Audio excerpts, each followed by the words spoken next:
You might think that lighting ambience comes from beautiful luminaires, advanced technical specifications, or premium brands, but in fact, truly moving lighting rarely depends on these explicit factors. Just as a metaphor is not about writing similarities but about spanning divides, lighting ambience has never been about simply illuminating a space. It is about stretching and reconnecting the relationship between light and life.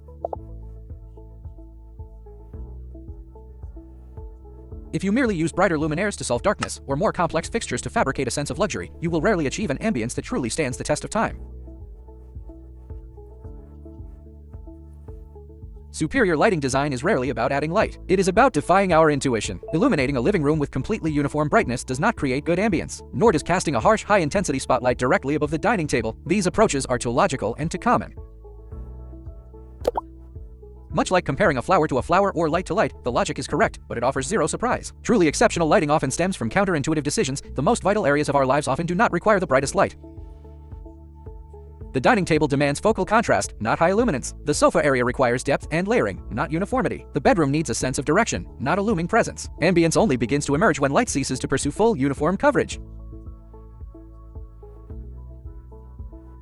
The essence of lighting ambience lies not in the fixtures themselves, but in the relationships between light sources. Many ask, should I use spotlights or linear LED strips? How many watts? What color temperature? These questions are like asking which word is more beautiful. They miss the actual point. What truly defines ambience are three often overlooked relationships: the distance between the light source and the user, the angle of light relative to the line of sight, and the ratio between light and shadow.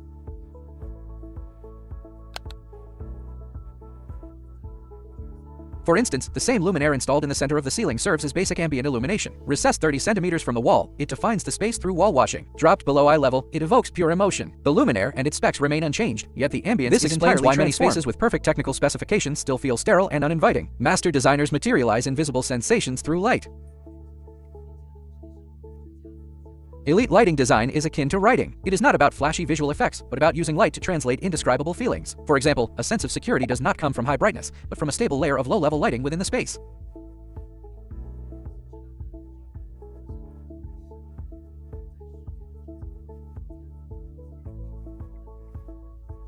Relaxing comfort is not just about softness. It is about keeping visible light sources out of the direct line of sight. Sophistication is not merely a warm color temperature, but ensuring that shadows still maintain structural order. These sensations are hard to put into words, but once articulated through light, the eye understands instantly. It is like walking into a luxury hotel. No explanation is needed. Your body instinctively bypasses analytical thought to make a judgment. Here, you can slow down, quiet your mind, and completely unwind.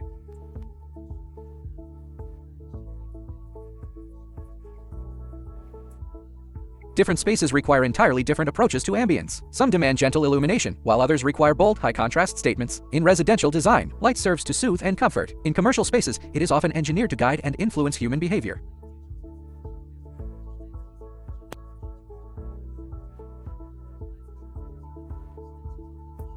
For instance, in a fine dining restaurant, the tabletop is slightly highlighted while the surroundings remain dimmed. The low glare lighting renders the cuisine with rich texture. This subtle cue whispers, sit down, enjoy your meal, and linger a little longer.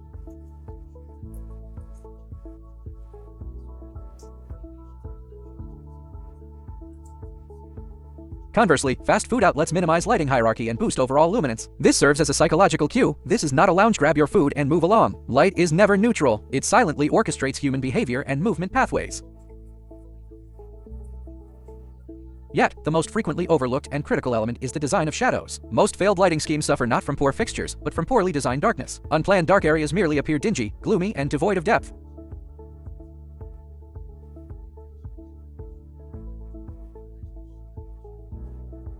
In truly sophisticated lighting, shadows are meticulously curated. Where should it be dark? To what degree? Do the shadowed zones still preserve architectural structure and layers? Darkness is not the absence of light. It is light gracefully receding to its designated place.